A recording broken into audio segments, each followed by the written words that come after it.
vous souhaite la bienvenue et vous remercie d'avoir pris de votre temps pour venir soutenir votre frère, votre ami, votre parent.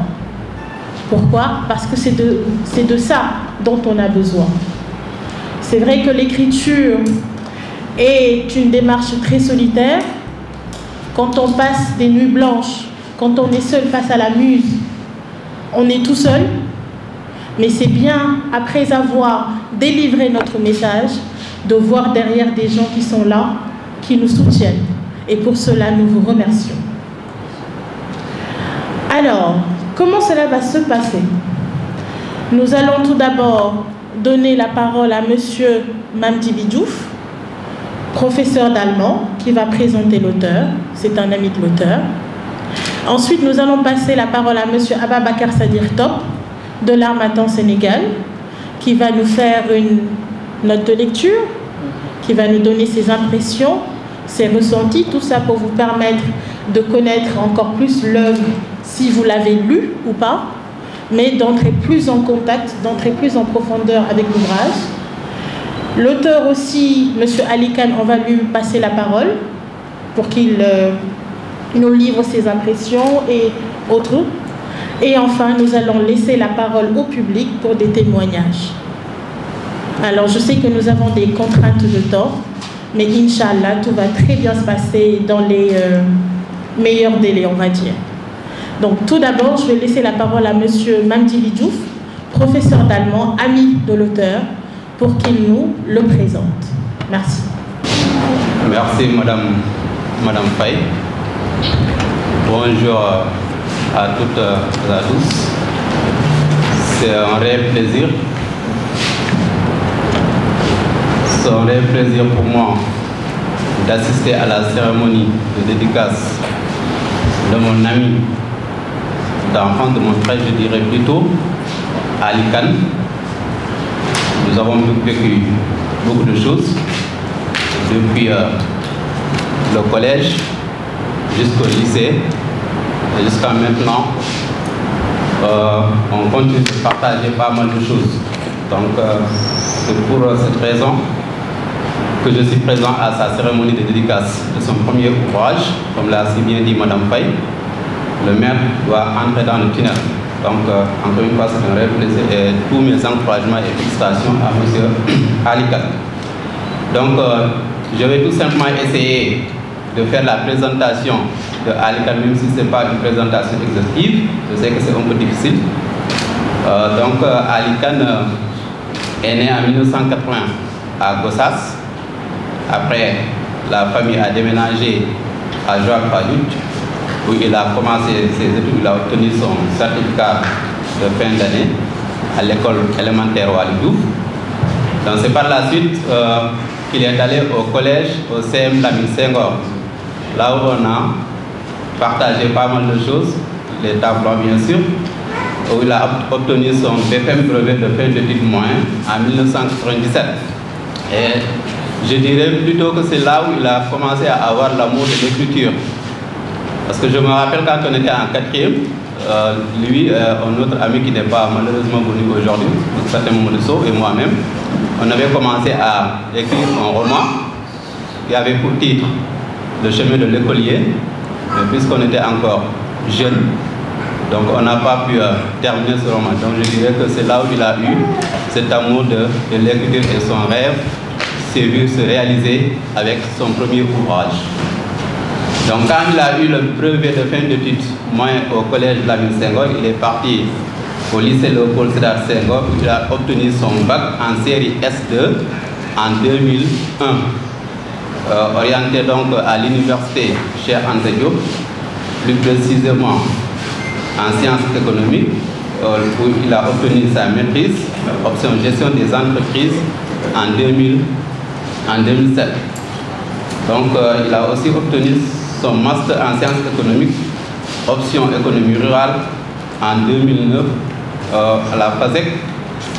C'est par la suite qu'il a embrassé l'enseignement avec le certificat d'aptitude à l'enseignement supérieur technique et professionnel à l'INSEP ICAD Dakar, bien sûr, depuis novembre 2018, il est professeur d'économie au lycée de Koutal.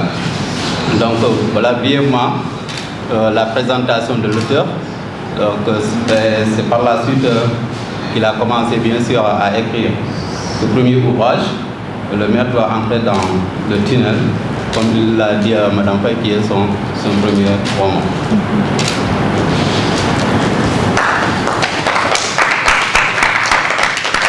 Merci beaucoup, Monsieur Diouf, pour cette présentation succincte. Mais par contre, moi, j'attendais les détails croustillants. Vous n'êtes pas d'accord? Il a dit juste on a partagé les tableaux-bords, mais vous avez partagé plus que les tableaux-bords. Non, on aimerait savoir. Oui, ça fait trop lisse. Voilà. Oui. Donc, je sais que je taquine. Ouais. Allez-y. Ouais, voilà. Parce que je voudrais aussi profiter de l'occasion pour remercier ses parents qui sont là. Donc, son papa et sa maman et bien sûr toute la famille. Donc, je disais tout à l'heure qu'on a partagé pas mal de choses, bien sûr. Les tables bancs, voilà, on était dans la même équipe de football. Je le taquinais souvent en l'appelant le Zidane d'alors. Voilà, donc il était un très bon joueur de foot, basketteur en même temps. Voilà, donc et on buvait du thé en même temps. Donc quand on avait des heures creuses, parfois on partait chez une certaine dame qui s'appelait Fatou. Donc il nous payait le thé, voilà, on buvait toujours du thé à la maison. Donc voilà, il y a pas mal de choses qu'on a partagé vraiment ensemble. Merci beaucoup. C'est vrai, on le dit en Wolof, le Yag de Pépéla. Et c'est la personne qui vous connaît le plus longtemps possible qui peut dire des choses pour vous, sur vous. C'est vrai que dans le monde actuel, c'est très compliqué. Pourquoi? Parce que c'est vrai qu'à chaque étape de notre vie, nous rencontrons des personnes, mais peut-être parfois elles ne sont pas ce qu'elles paraissent être. Alors quand nous avons ce genre de personnes qui sont là depuis très longtemps, qui nous soutiennent dans les bons comme dans les mauvais moments, on ne peut que remercier Allah subhanahu wa ta'ala et surtout prier pour que l'amitié perdure, qu'elle traverse les âges. La famille ne viendra que renforcer ces liens qui sont là. Et c'est pourquoi M. Diouf, il a fait ce déplacement-là. Tout le monde sait que c'est très difficile, je le répète encore une fois. Le calendrier actuel, le programme, la période dans laquelle nous sommes, ça veut dire beaucoup de choses si on sacrifie et qu'on vient assister. C'est très important. Alors merci M. Diouf pour ça. Et je sais que M. Ali Khan apprécie ce geste à sa juste valeur. Alors je m'en vais passer la parole à M. Top, qui va nous présenter l'œuvre et nous faire sa note de lecture et ses critiques.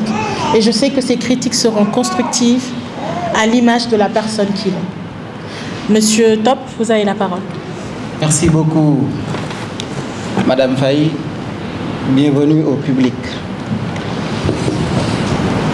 À la lecture de l'ouvrage et à l'écoute de la présentation de Monsieur Diouf faite sur l'auteur, tout porte à croire, vraiment tout porte à croire que ce roman est une œuvre autobiographique.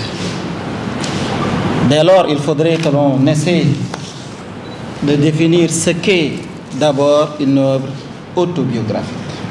C'est un genre littéraire issu de l'autobiographie ainsi que du roman mémoire.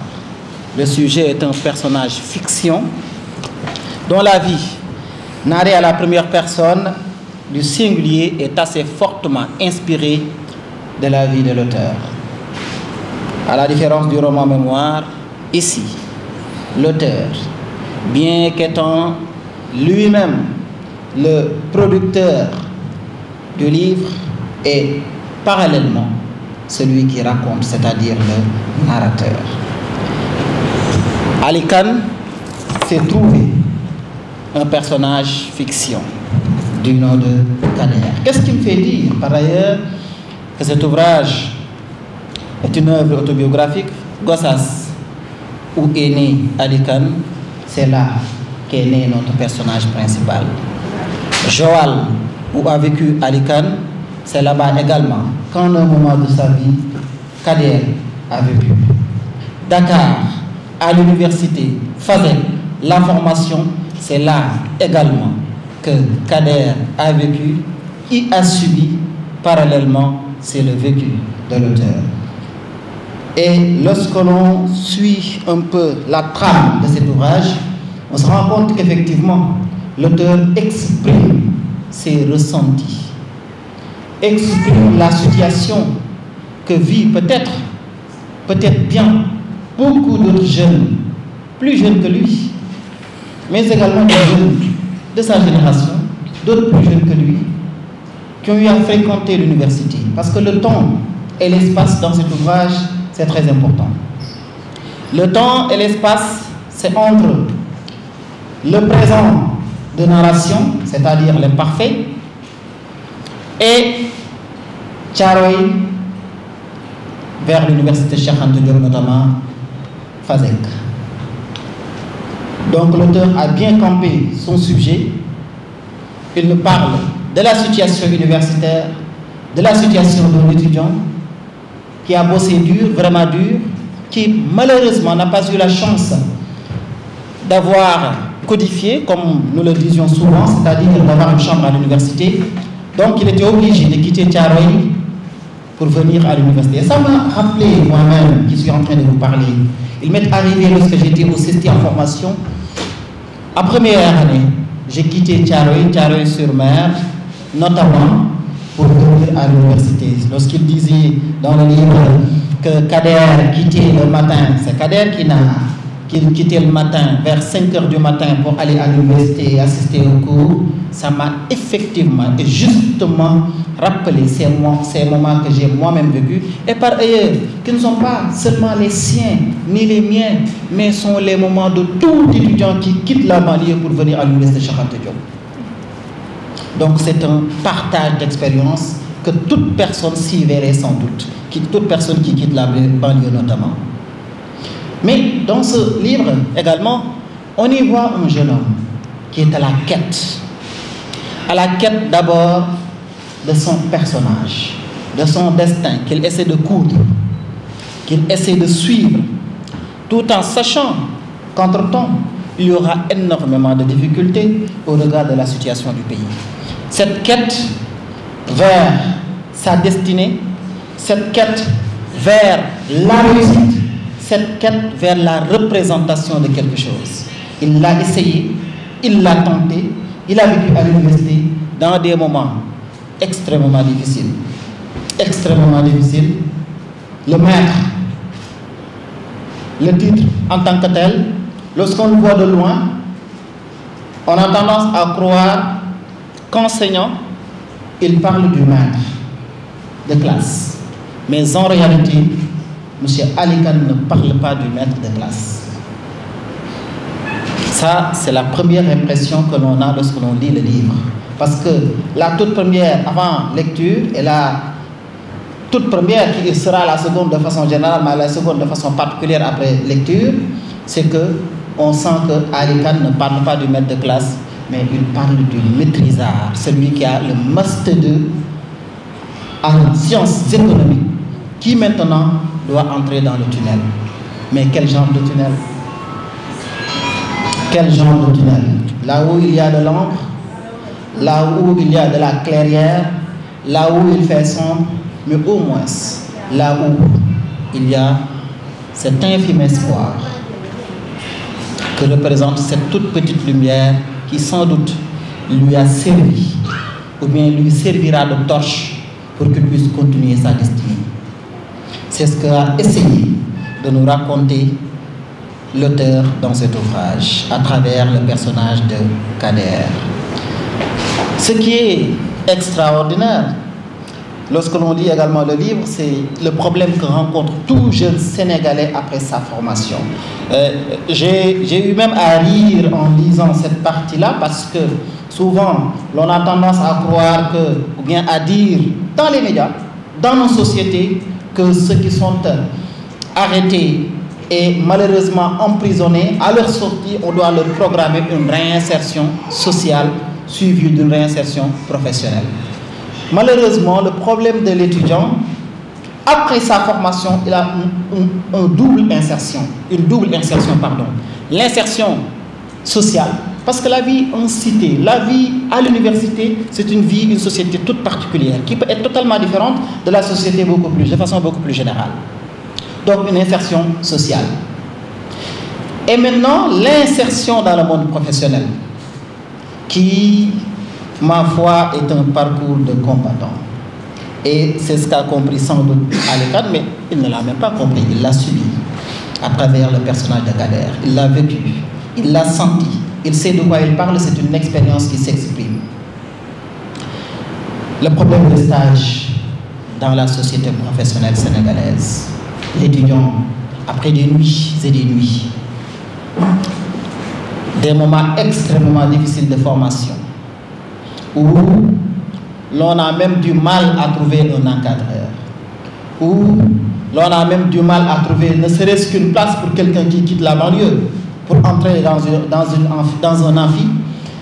Une telle personne, après sa formation, a besoin, ne serait-ce que pour raviver son espoir, cette lumière qui a tant sommeillé en lui, mais qu'il a essayé quand même de maintenir, parce que sachant que tout sacrifice doit sans doute aboutir à quelque chose de beaucoup plus reluisant, de beaucoup plus intéressant.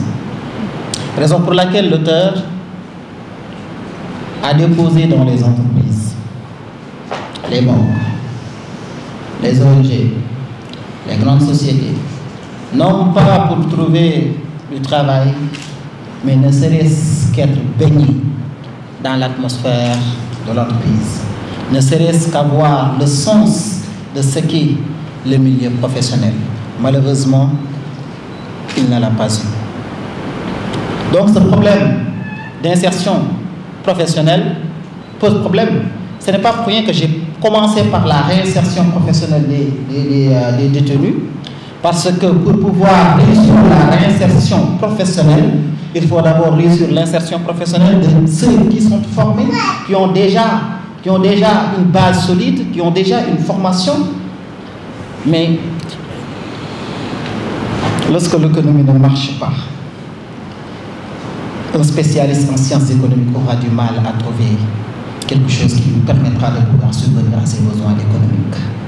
Et malheureusement, c'est ce qu'a subi Kader dans cet ouvrage.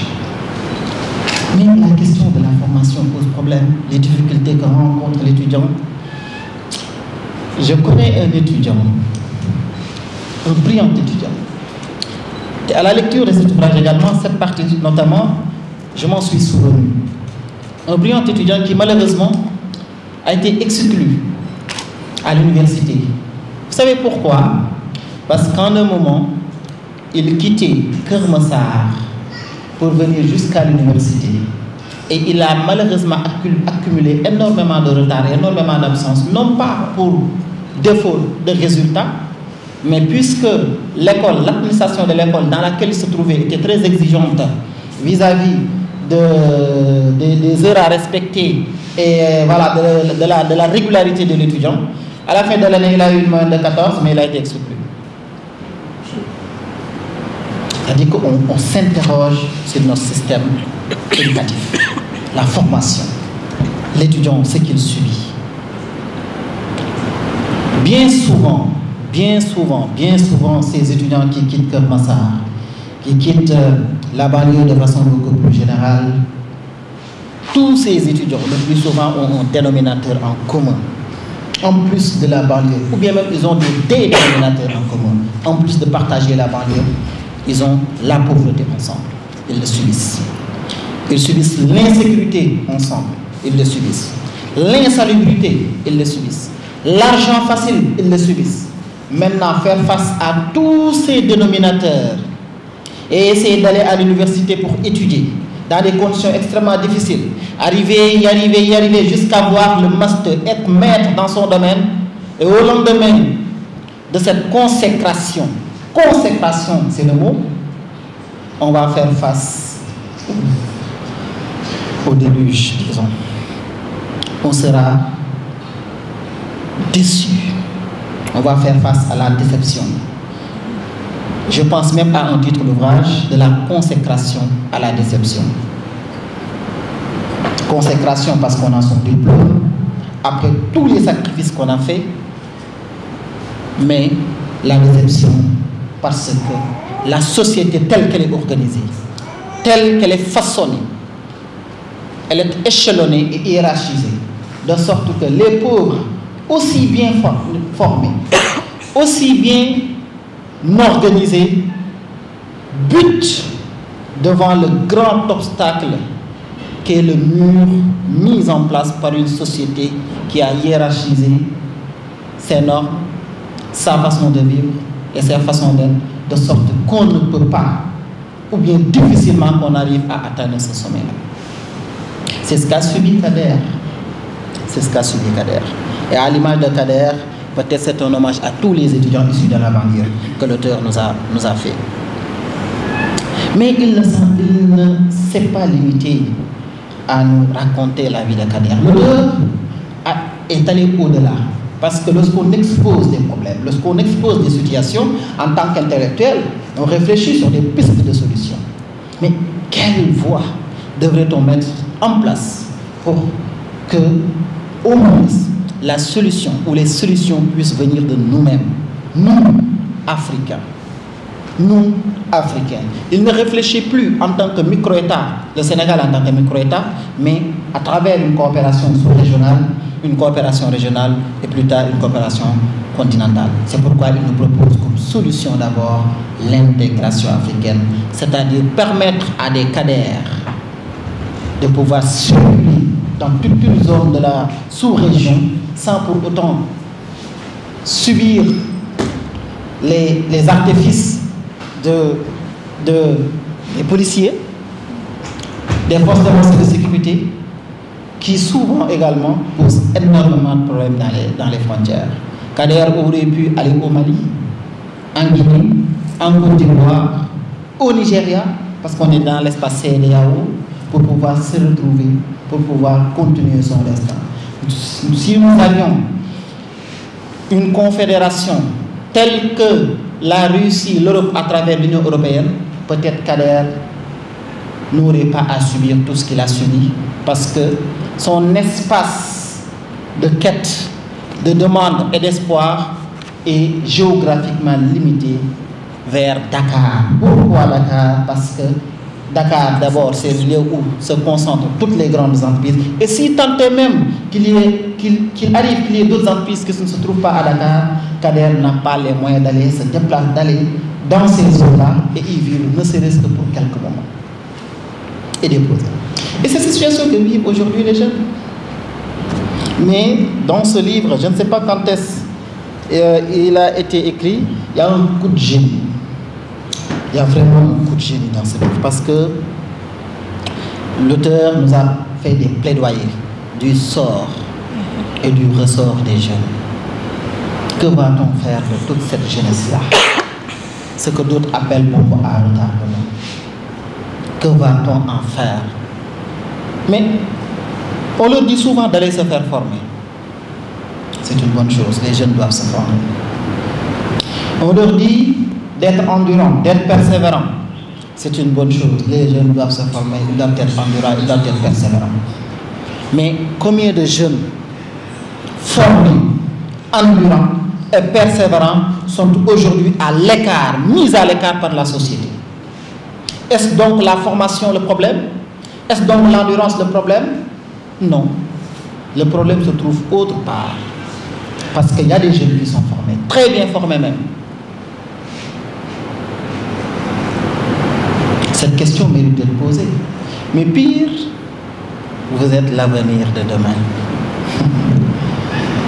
On réduit l'énergie, la pensée, l'intelligence de cette jeunesse à demain, au futur, qui en réalité n'existe pas. Pourquoi pas aujourd'hui? Pourquoi pas leur donner les moyens de pouvoir s'exprimer aujourd'hui même à travers les grandes entreprises, à travers l'administration? Mais on leur dit formez-vous, tout en sachant que c'est dans des conditions extrêmement difficiles qu'ils se forment. Certains y arrivent, on leur dit endurer, ils endurent, persévérer, ils persévèrent, et après ils reviennent avec le diplôme dont ce qui est visible est la constatation, c'est-à-dire la présomption des compétences et de l'expertise, mais ce qui est invisible, c'est des années d'endurance. Ce qui est invisible, ce sont des années de persévérance. Ce qui est invisible, ce sont des sacrifices énormes. Et tout cela peut se retrouver dans ce diplôme-là que l'étudiant ou bien le maître fraîchement sorti de l'université présente dans une entreprise. Donc, lui, il a respecté le contrat que la société lui a assigné, va te former, il se forme, persévère, il s'est persévéré, endure, il s'est enduré, il vient, la société lui dit, c'est bien, mais jeunesse, vous êtes l'espoir de demain. Attendez demain alors. De société en société, d'entreprise en entreprise, il dépose sans jamais être contacté. Mais le pire dans tout cela, avant même que la société ne l'exclue, avant même que l'entreprise refuse de le prendre, avant même que la société ne l'exclue, c'est là où son entourage a assisté à sa formation, là où l'entourage a assisté à ses persévérances, à son endurance dans sa famille. Le plus souvent, c'est là-bas qu'il subit la première exclusion, la première mise à l'écart.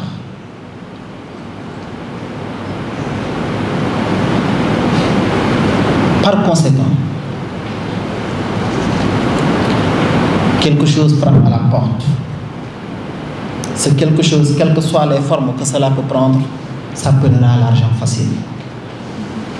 Et c'est ce quelque chose-là qui va conduire ce jeune-là, aussi bien formé, qui avait nourri énormément d'espoir, qu'on a tué dans l'œuf, lentement, petit à petit, jusqu'à ce qu'il perde tout espoir. C'est ce jeune-là qui, si vous allez à Rebeuss, vous allez en avoir énormément, qui ont la vie anéantie. Il y a juste une semaine,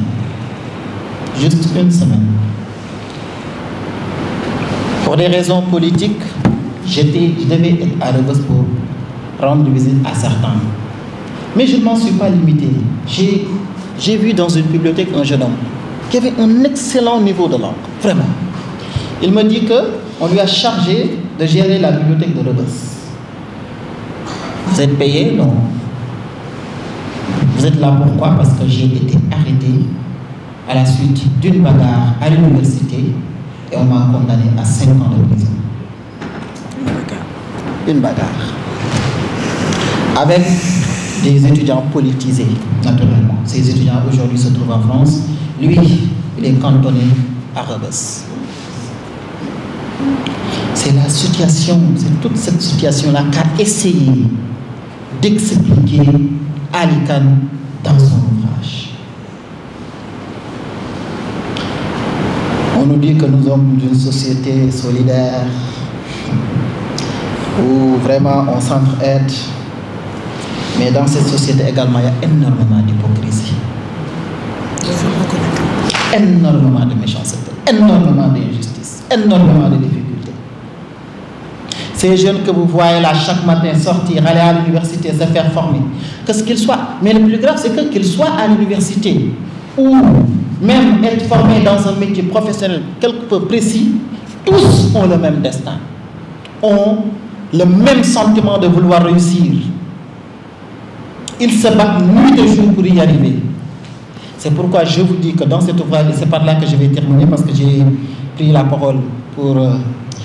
J'en ai pris pour au moins en ce moment une trentaine de minutes. Là où, vraiment, je dis que c'est un court génie, l'auteur termine cet ouvrage par la problématique de l'immigration clandestine. Alors qu'en ce moment même, où suis-je en train de vous parler, en ce moment même, là, à l'instant, au Maroc, à Tanger, en Espagne, il y a des manifestants. Parce que 23 migrants, d'après des chiffres officiels, alors que c'est faux, nous le savons, ces chiffres, c'est au-delà de ça, ont été tués parce qu'ils voulaient tout simplement. Quel est leur crime? Interrogeons-nous et demandons-nous quel est le crime de ces jeunes migrants tués à Mérida, à la frontière entre le Maroc et l'Espagne. Quel est le crime? Vouloir réussir.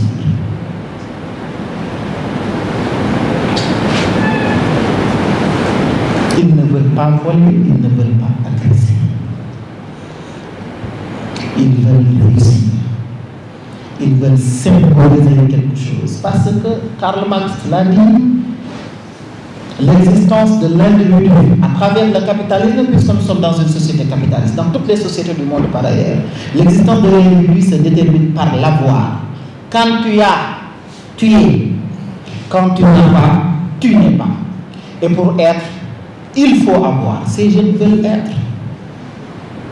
Et pas de n'importe quelle façon. Par la bonne voie. Parce que leur société ne leur donne pas de l'espoir, parce que leur société ne leur donne pas les conditions, ne leur trace pas les conditions de pouvoir émanciper cet espoir et essayer de le transformer en une réussite. Ils vont à la quête de cette réussite. À la quête. C'est le crime qu'ils ont commis et ils sont tués. On combat l'immigration clandestine dans ce monde. Je pense que j'en ai assez dit. Mais l'auteur également, comme si, après tous ces moments de sensibilité, de sacrifice et de difficulté, dit à cette jeunesse, en dépit de tout cela, empruntez le tunnel. Sombre, certes, mais empruntez le tunnel. Parce que dans ce tunnel, sans doute, vous percevrez une infime lumière d'espoir. Nourrissez-vous de cet espoir et continuez votre chemin. Faites-en votre torche, votre phare et continuez à vous battre. Sans doute, parce que l'auteur n'en a pas parlé, sans doute, si Kader avait poursuivi son chemin dans ce tunnel, il deviendrait sans doute enseignant, c'est-à-dire embrasser une autre carrière différente de celle pour laquelle véritablement on a été formé. Madame, Messieurs, merci beaucoup de votre attention. Merci beaucoup, Monsieur Top, toujours égal à lui-même, pour sa brillante et pertinente. Alors, nous avons passé vraiment un très beau moment d'échange. Ce qu'il a dit est très lourd d'enseignement. Je rebondis juste par rapport à ce dont il a parlé vers la fin, par rapport à l'hypocrisie de notre société. Il faut le dire. C'est bien beau de taper sur les jeunes. Mais c'est le monde en tant que tel qui a fait de telle sorte à ce qu'ils deviennent, à ce qu'ils soient comme ça. Vous le savez mieux que moi, nous sommes maintenant dans une société du paraître. L'habit fait le moine maintenant, et depuis très longtemps. Vous le voyez avec les réseaux sociaux. On se crée, on s'invente des vies. Pourquoi? Pour pouvoir exister chez les autres. Quand on nous jette tout ce luxe insolent au visage, on vous dit, ah, pour pouvoir exister, il faut, pour reprendre mes amis ivoiriens, il faut avoir les feuilles. Vous voulez avoir la femme de vos rêves? Ayez de l'argent. Et pire, dans les familles maintenant. Osons reconnaître cela. Nous pouvons être dans une famille, d'accord? Les parents vont prendre un frère ou une sœur, le mettre ou la mettre au-dessus d'un autre. Pourquoi? Parce qu'il est plus aisé. On bafoue son droit d'aînesse, on bafoue sa dignité, on bafoue le respect. Pourquoi? Parce que, ah, Yoro. Et ça crée quoi? Ça va créer des personnes révoltées. Des personnes qui peuvent basculer du mauvais côté, des personnes frustrées. Et le cocktail est d'autant plus explosif si ça se trouve dans une personne qui est pétrie de valeurs. On le dit en Wolof, regardez les marchands ambulants. Ils m'émeuvent à chaque fois que je les vois. Parce qu'ils pouvaient choisir la voie la plus facile. On entend l'insécurité, les agressions, les vols. Mais ils courent sous le chaud soleil. Parfois pour avoir 100 francs, 200, 300 francs de plus. Mais ils se disent que Khalis Boulaoula. Oued Gore. Oued Telikou Gore. Et ma grand-mère disait Marnan de Matakhanan petite. Mais parfois on peut être tellement pétri de valeur, mais c'est la société qui va faire de telle sorte qu'on bascule du mauvais côté. Nos parents, ils doivent être notre socle. La famille doit être là pour nous guider, pour nous épauler dans les moments les plus difficiles. Mais si dans les moments les plus difficiles, je ne les vois pas, ils me tournent le dos, c'est la porte ouverte à beaucoup de choses. Alors c'était juste quelque chose que je voulais rajouter à la suite de Monsieur Top qui a brillamment exposé sa partie. Je m'en vais passer la parole au papa de l'œuvre, Monsieur Ali Khan. Il est tout timide dans son coin, tout crispé. Et on va lui demander jusqu'à quel point la vie de Kader et celle de Ali se confondent.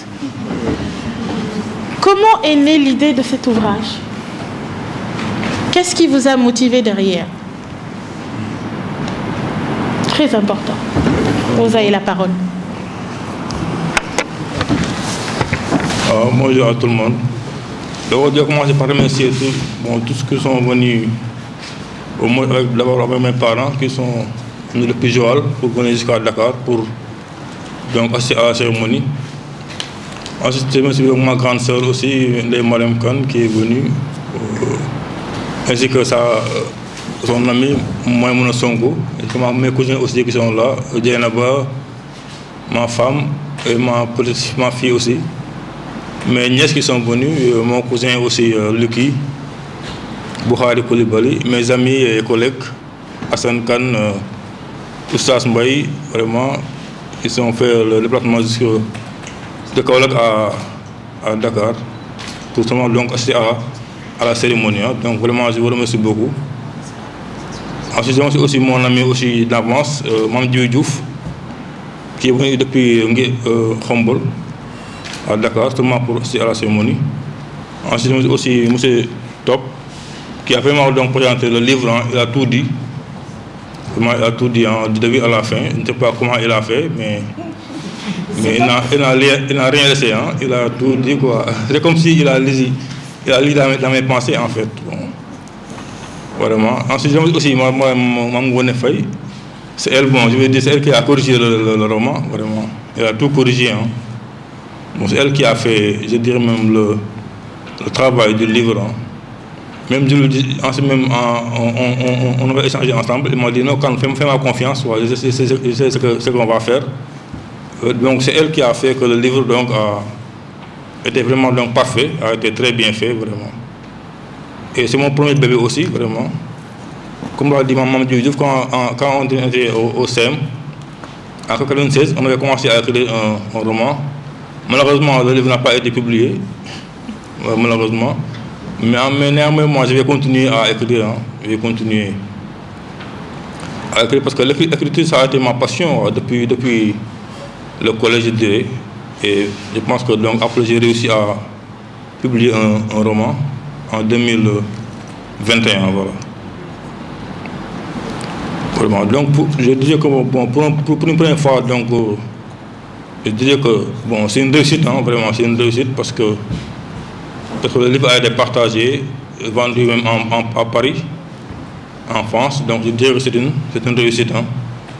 Et je remercie donc l'Harmattan qui m'a donc aidé à réaliser ce rêve. Et je compte continuer à écrire d'autres livres, Inch'Allah. Maintenant, pour la question de Mamgone qui m'a demandé pourquoi j'ai écrit ce livre, bon, en fait, je dirais que, comme l'a dit M. Top, c'est un peu mon histoire, hein, vraiment. Je dirais que, bon, à part certains faits, comme l'histoire de Somsou qui vendait de la drogue, ça, je dirais que ça, je l'ai improvisé, donc je l'ai un peu créé. Mais c'est vrai quand même, hein, à Thiaroye, c'est vrai qu'il y a des jeunes qui vendent de la drogue. Il y a aussi l'histoire aussi de Somsou et Namous, sa copine, prostituée. Ça aussi c'est vrai. Hein. Vraiment, à Thiaroye, il y a tout. Hein. Mais ça, c'est pas que je l'ai vécu personnellement. Quoi. Bon, ce n'était pas des voies à moi, mais quand même c'est vrai. Ça existait. Hein. Donc, amour entre un homme et une prostituée, ça existait. Hein. Voilà. Et, bon, c'est des faits, je dirais même réels. Voilà, c'est des faits réels. Ensuite, que j'ai un peu écrit à travers Kader, que j'ai créé cette histoire-là. Et après, je pense que ça a réussi. Hein. Ça a réussi parce que quand je l'ai déposé à la Matan, ils m'ont dit que ça a du potentiel. Et vraiment, et après, ils l'ont réalisé en un bouquin. Voilà. Je vais aussi remercier, je l'ai oublié là, M. Colli, hein, il n'est pas venu là, Bachir. Bachir, vraiment, lui aussi, c'est un grand homme. C'est lui qui m'a beaucoup encouragé. Hein. Même qui m'a dit, parce que moi, quand je suis venu à la Matan, il m'a dit, bon, tu déposes le tapisserie par courrier électronique. Ensuite, on va le regarder par notre comité de lecture. Et c'est ce que j'avais fait. Ensuite, 5 mois après, ils m'ont répondu. Hein. Ils m'ont dit que ça a du potentiel, il faut le retravailler. Ensuite, bon, j'ai profité donc du confinement en 2020. Il y avait, je pense, bon, 5 mois de confinement. Ensuite, c'est là que j'ai profité de l'occasion pour le retravailler. Hein. Ensuite, je l'ai réenvoyé à Colli. Ensuite, il a donné aussi au comité de lecture. Ensuite, 5 mois après, ils m'ont répondu encore. Ça fait donc presque 13 mois. Ensuite, ils m'ont dit encore, retravaille encore. Ensuite, j'ai retravaillé. Ensuite, je l'ai donné encore au comité de lecture. Maintenant, ils m'ont dit que maintenant, c'est bon. On peut le publier. C'est moi pour dire que ça a pris du temps. Hein. Oui, ça a pris beaucoup de temps. J'ai dirais même autour de 18 mois. Voilà. Maintenant, quand on voit le livre, bon, on peut dire que, bon, comment il a fait pour l'écrire, mais ce n'est pas facile. Hein. Ça n'a pas été facile du tout. Hein. Ça n'a pas été facile du tout. Voilà. Voilà. Donc, ce qui m'a motivé, c'est que, bon, comme je l'ai dit, j'ai un peu vécu l'histoire. Voilà. J'ai vécu une partie de l'histoire. Voilà. Et ensuite, je l'ai donc réalisé sous forme de livre. Hein. Et c'est un livre qui est très apprécié. Hein. Oui, parce que donc déjà, bon, c'est très bien écrit vraiment. Là, et là, c'est le travail de Mamgone Faye aussi. Hein, et des Lamotans qui ont fait que ça a abouti. Hein, voilà. Voilà. En gros, c'est ce qui m'a motivé. Là. Voilà. Et c'est vrai aussi parce qu'après la fac, il n'y a pas de pont entre l'étudiant et le marché du travail. Hein. Il n'y a pas de pont vraiment. Quand on a le master, on est seul dans le marché du travail. On cherche du travail. Bon, soit on a la chance d'avoir du travail, ou bien on n'a rien. On vit le chômage. Hein. Voilà. Et c'est difficile. Hein. Bon, on se réveille le matin, rien dans les poches. Et c'est pas donc. Déjà, c'est déprimant. C'est déprimant. Bon, on est âgé, ses parents sont là, on doit aider ses parents, aider ses frères, avoir une femme et on n'a rien. Donc là, c'est déprimant déjà. Ensuite, ça pousse à faire de mauvaises choses, hein, comme d'abord l'immigration clandestine. Voilà. Soit on va donc aller vendre de la drogue ou bien faire de mauvaises choses. Hein, voilà. Et là, ça veut dire que donc, il faut donc aider les étudiants, surtout dans la FASEG. Hein. Donc là-bas, on n'a pas pour donc travailler dans les entreprises hein, et les banques. Maintenant, après, s'il n'y a pas de suivi, il n'y a pas d'aide, là, donc, on est seul dans le marché du travail. Hein. Voilà. Et on sait qu'au Sénégal, ce marché-là est un marché qui n'est pas équilibré, en fait. Voilà. C'est un marché qui n'est pas équilibré. Voilà. On cherche du travail, mais on ne l'a pas. Et ça, c'est vraiment très difficile. Hein? Très difficile parce que c'est vrai qu'on voit donc des ANPEJ, on dit ANPEJ est là pour aider les jeunes, mais après, c'est un peu le népotisme, quoi, en fait. Ils aident seulement leurs parents. Soit tu connais quelqu'un qui peut t'aider à avoir du travail, ou bien tu es seul. Hein?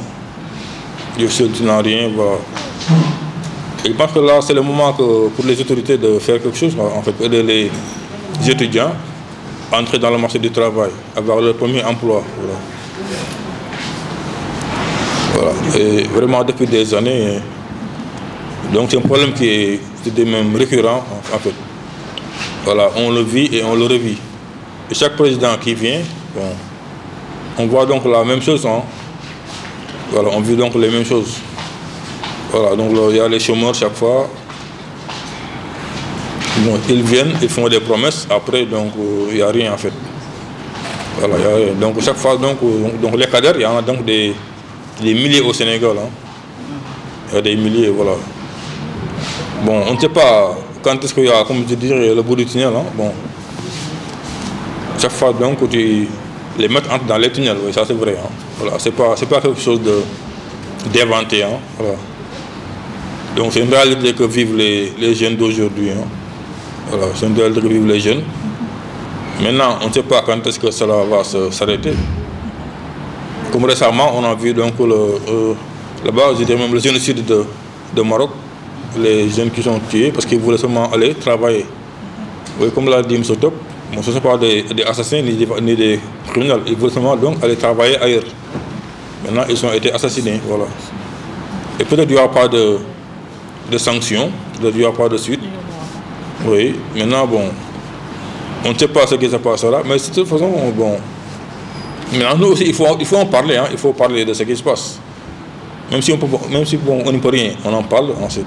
On parle des cas de Kader et d'autres cas. Peut-être qu'après, il y aura des solutions. Voilà. Peut-être qu'il y aura des solutions. Maintenant, comme aussi j'ai parlé de l'Afrique qui doit être donc un seul pays, peut-être que si c'est ça donc c'est réalisé, peut-être qu'il y aurait moins de cadres. Hein, si donc l'Afrique est un seul pays, on pourrait donc aller par exemple travailler comme je l'ai dit, en Afrique du Sud, ou bien en Côte d'Ivoire, ou bien au Nigeria. Voilà, peut-être qu'il y aurait moins de chômage. Mais ça aussi, c'est un rêve peut-être qui est bon, utopique, je ne sais pas, mais quand même, c'est un rêve. Hein. Et nous aussi, on a le droit de rêver. Peut-être que dans l'avenir, ce rêve se réalisera. Bon. Voilà, je ne sais pas, mais quand même, je pense qu'actuellement, on peut penser à l'intégration africaine. Je pense que c'est la seule solution pour nous sortir donc du gouffre. Hein. Comme l'avait prédit des présidents comme Thomas Sankara, les autres comme Kwame Nkrumah, eux tous ont parlé de l'immigration africaine. Il y a aussi Cheikh Anta Diop qui en a parlé. Hein. Maintenant, jusqu'à présent, il n'y a rien. Chaque président veut être président, être donc au pouvoir, voilà, avoir de l'argent, donc vivre, très bien vivre. Ensuite, donc, avoir des quatrièmes mandats et tout ça.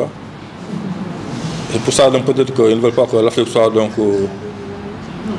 un seul pays. Hein. Chacun donc, est égoïste, quoi. Il y a donc l'égoïsme. Hein, donc. Et c'est ça donc, qui fait qu'il y a beaucoup de cadres au Sénégal, en Côte d'Ivoire, partout il y en a. Donc. Parce que donc, chaque président est là pour bien vivre. Hein, avec ses parents, avec ses femmes et tout ça, et laisser les autres, quoi, en fait. Maintenant, c'est égoïste, hein, bon, tout le monde le sait. Maintenant, on fait quoi? Peut-être, nous, donc, nous, on ne peut rien, mais on peut en parler quand même. On peut en parler et peut-être qu'à l'avenir, il y aura donc un changement. Voilà, voilà, peut-être à l'avenir, il y aura un changement. Ça. Bon, en gros, je pense que c'est ça qui m'a motivé hein, pour le roman de Kader. Je ne sais pas si j'ai bien répondu à la question de Mme Faye. Mais en gros, c'est ça qui m'a motivé à écrire ce livre-là. Oui, allez-y, M. Top.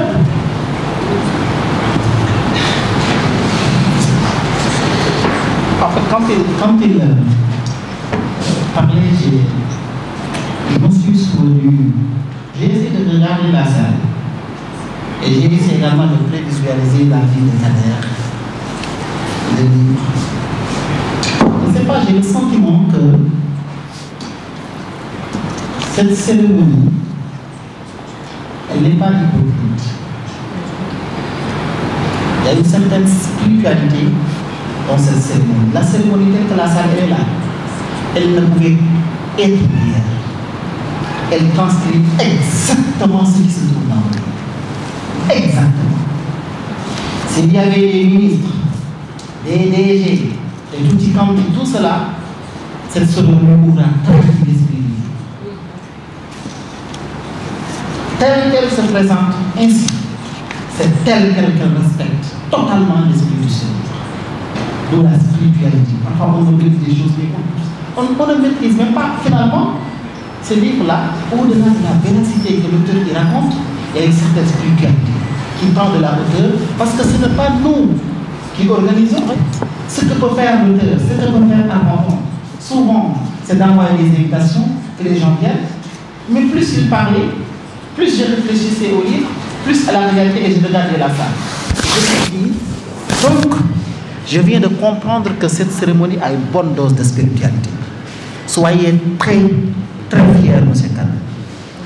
Vous avez réussi quelque chose que peu réussissent. Parce que ce que nous percevons, c'est une chose. Mais est-ce que nous arrivons à voir réellement ce qu'on essaie de nous montrer? Cérémonie n'aura été plus fidèle à l'esprit de ce livre. C'est ce que j'ai voulu dire. Merci beaucoup.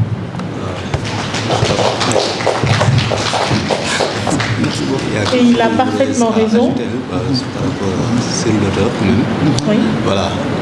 Alors oui, je passe la parole à M. Diouf. Voilà, je m'excuse. Non, pas de souci. Parce que c'est lui qui m'a rafraîchi la mémoire quand il parle de spiritualité. Je pensais que, ou bien je m'attendais à ce que M. Top tout ce point, l'aspect spirituel, l'aspect religieux. Donc c'est juste pour revenir à la présentation de M. Ali Kane. Pour ceux qui ne le connaissent pas, en tout cas moi je le connais bien sur cet aspect-là, parce que j'ai lu le premier chapitre de l'ouvrage, mais là aussi j'ai vu qu'il a parlé de cet aspect, de l'aspect religieux. Et donc quand M. Top parlait de Ali Kane qui s'identifie avec Kader, exactement, Ali Kane aussi s'identifie avec Kader sur cet aspect-là. Donc Ali Kane qui est très pieux, qui respecte les heures de prière, il l'a dit dans le premier chapitre que je l'ai lu. En tout cas à l'université, et même quand je vais chez lui à Joal, je sais que lui il ne tarde jamais, il ne manque pas les heures de prière.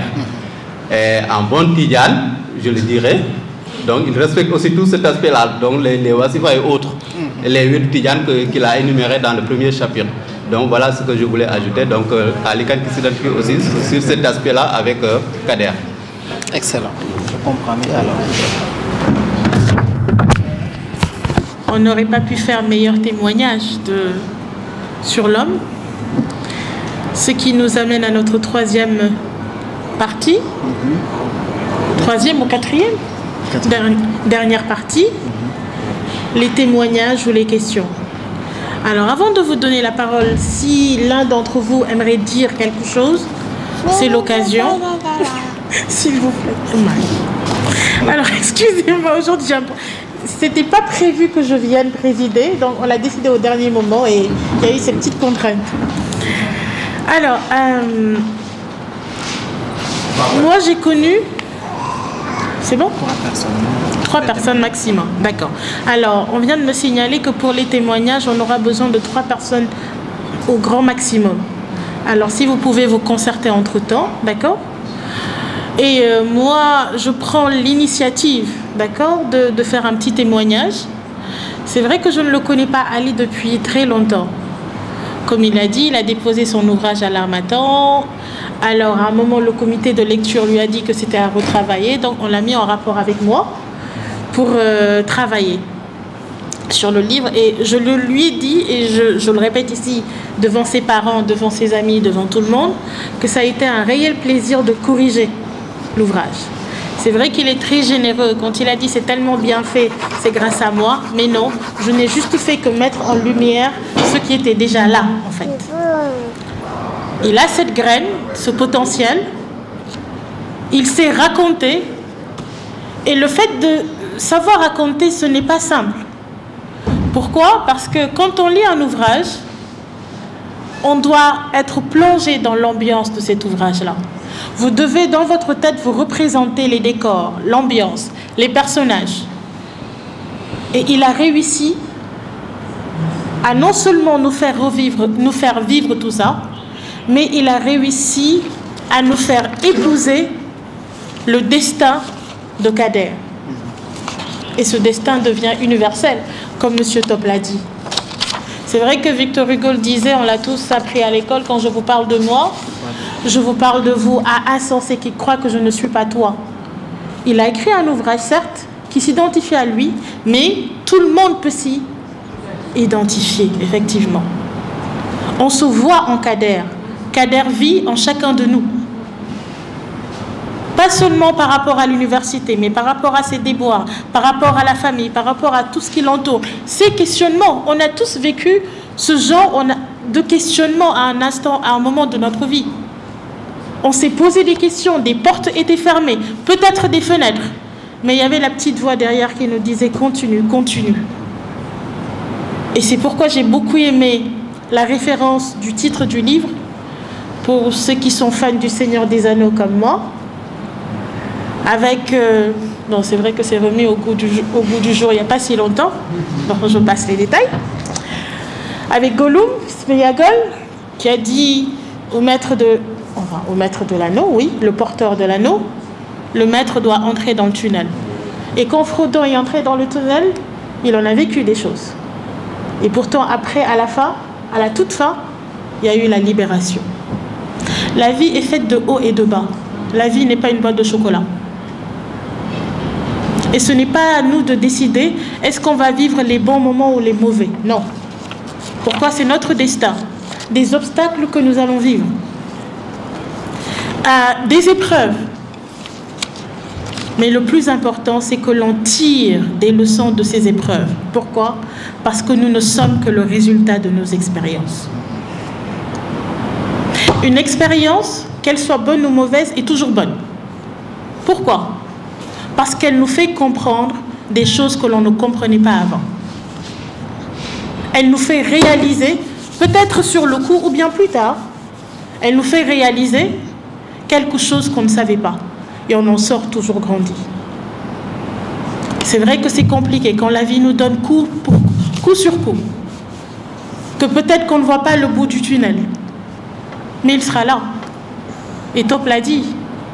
Il y a cette lueur d'espoir qui peut se transformer en torche, qui peut illuminer tout. Pourquoi? Parce que comme on le dit, tant qu'il y a de la vie, il y a de l'espoir. Et c'est l'espoir qui fait vivre. Merci. Moi, je tenais à vous remercier devant tous vos amis, devant la famille, de m'avoir fait l'honneur, le privilège d'avoir corrigé ce livre. Et regardez, Dieu l'a décidé avant. Ce n'était même pas prévu que je vienne présider la séance. Moi, je suis venue assister, juste pour lui donner de la force. Et je crois que je vais rajouter ça aussi. Il est bon aussi quand on sort un ouvrage, quand on sort quelque chose, d'avoir le soutien, je l'ai dit, mais je le répète, c'est très important. Le soutien peut-être n'est pas juste que financier. Vous avez des amis qui sont professeurs, parlez-en à vos étudiants, à vos élèves. Propagez, parlez-en. Pourquoi? Nous sommes dans l'ère du numérique, n'est-ce pas? Dans le bouche à oreille, beaucoup de choses. Et ce livre mérite d'être lu. Lui, tout seul, il ne peut pas faire ce travail-là. Donc c'est nous qui le connaissons, qui pouvons lui donner assez de force pour faire de telle sorte que le livre se propage, mais que le livre traverse. Il y a des œuvres qu'on lit des siècles après, qui peut-être à leur sortie n'avaient pas connu ce succès. Merci beaucoup, merci à tout le monde. Je vais essayer brièvement de parler au nom de la famille. Bon, il y a sa maman qui est là, Ndeye Coulibaly. Il y a sa grande sœur, sa cousine, sa tante, et c'est une sœur. son épouse et sa petite fille. Il y a ses nièces aussi. Il y a aussi son cousin Liki, Bukhari Koulibaly. Donc merci à Madame Faye pour vraiment avoir accepté d'encadrer Ali et de corriger. Donc nos remerciements à travers vous, à Harmattan. Merci beaucoup. Merci aussi à Djibi. Djibi, c'est son ami d'enfance. Merci à Top pour son bilan exposé. Merci aussi à ses collègues qui sont venus de Kaolack. Merci à tout le monde. Bon, je serai bref, hein, parce que Ali, vraiment, c'est notre fils, mais il est exemplaire. Ça, je ne sais pas pour lui jeter des fleurs. Ali, il ne connaît que les études. Il n'a jamais fumé. Mosut am sax gel kenn xamu ko ci loolu waaw ça c'est vrai, hein? Demandez à Djibi. Il a commencé à écrire quand il était au collège.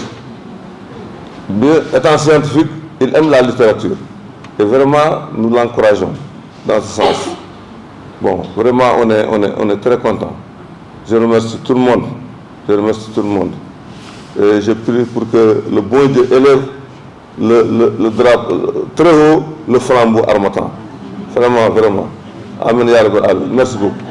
Salam alaikum wa rahmatullahi ta'ala wa barakatuh. Bon, je vous remercie d'abord. Je remercie maintenant l'Harmattan, la famille Koulibaly. Bon, moi je suis collègue d'Ali. Nous sommes maintenant dans le même lycée. Bon, je voudrais faire maintenant un témoignage sur l'auteur maintenant du livre même. Ali Kane est un homme religieux. Il est sans façon, gentil et sociable.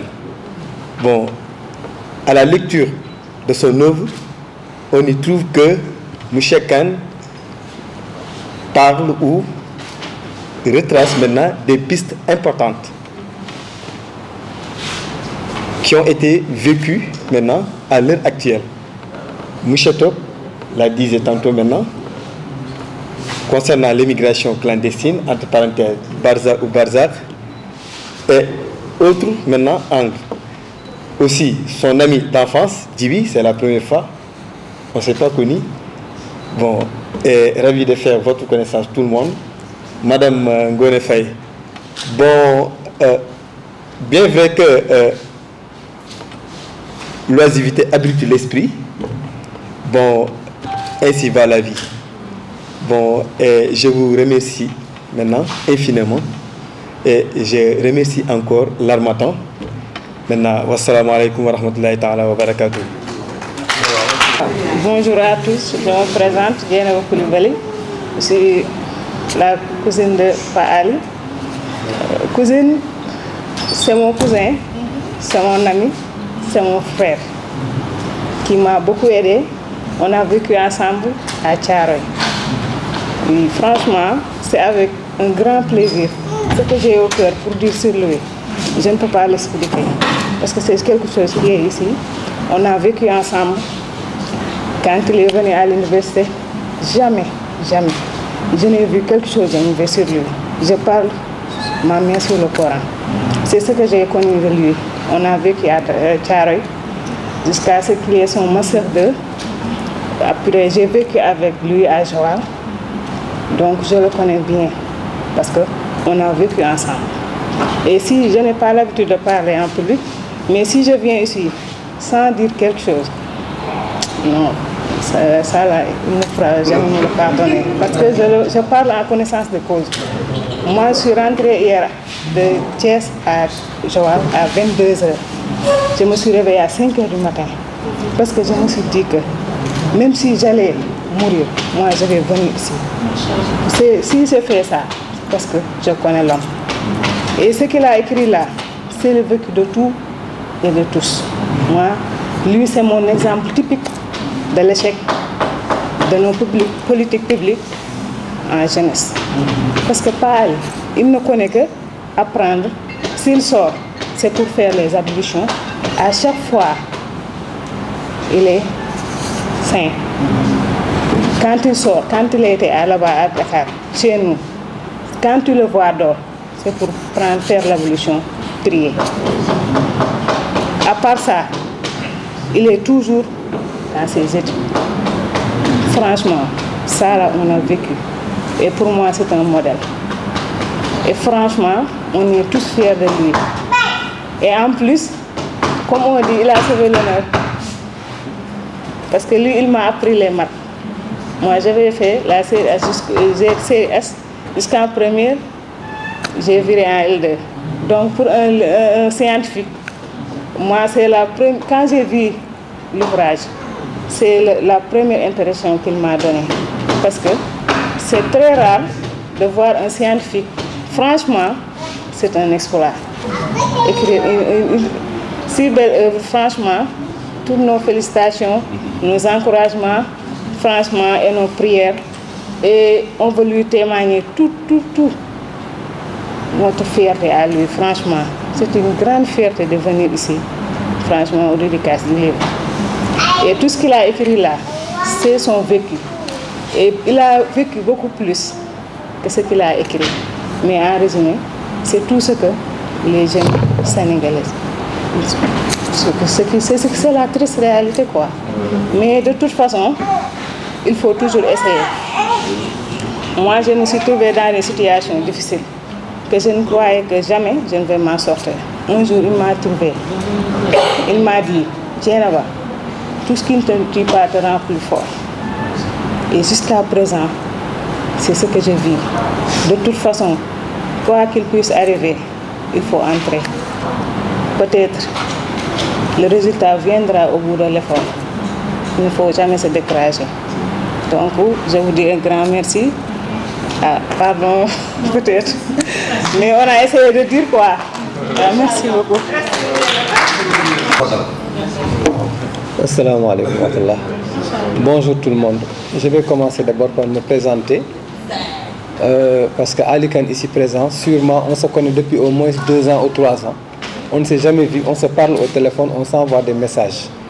Moi je m'appelle Maud Lamine Fall. Je suis professeur d'anglais. En même temps, je suis le secteur administratif du syndicat dans lequel il est depuis quelques années, plus authentique. Donc c'est Dambouj même qui devait être là, mais malheureusement, ils ont programmé une visite dans les centres d'examen pour les corrections. Actuellement, il est dans 2 centres. Donc, il devait venir avec moi, mais malheureusement, il y avait mais il m'a dit de venir et de parler au nom du syndicat. Donc, lui, comme je le dis, moi, je m'attends d'abord à voir un livre en économie, sincèrement. Je m'attendais à voir à ça. Et avant de venir, je me disais, je vais demander à quelqu'un de venir avec moi, quelqu'un qui a déjà fait l'économie. Donc, il m'a agréablement surpris d'abord, parce que moi, je suis littéraire et j'aime bien également la littérature. Donc, je viens au nom du syndicat d'abord, parce que sans avoir lu le livre, on sait qu'il est en train de défendre les travailleurs. Il est en train de parler d'économie. Même si c'est un roman littéraire, il a parlé que d'économie. Parce que tout le livre converge vers ça, les difficultés.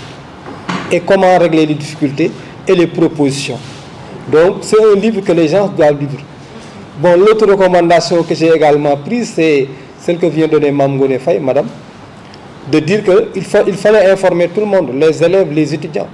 Donc nous, en tout cas nous, désormais, nous serons les relais.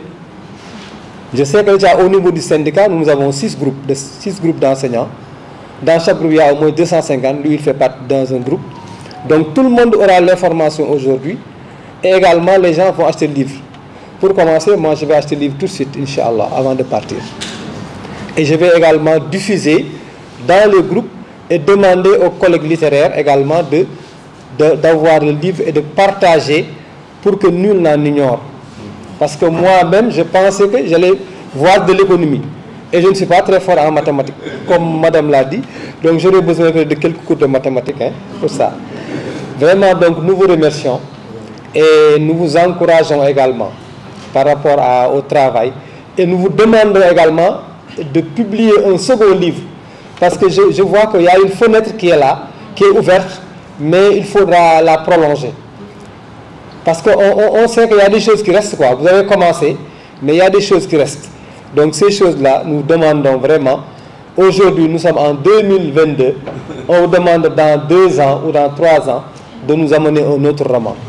Voilà, c'est tout ce que j'avais à dire et merci.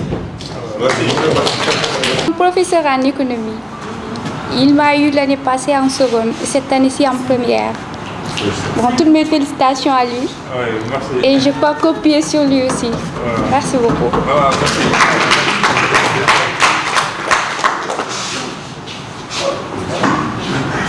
Merci beaucoup aussi d'avoir fait le déplacement. Pour venir se rapprocher de lui pour qu'il vous le dédicace. Et je remercie encore une fois la famille et à tous d'avoir fait le déplacement.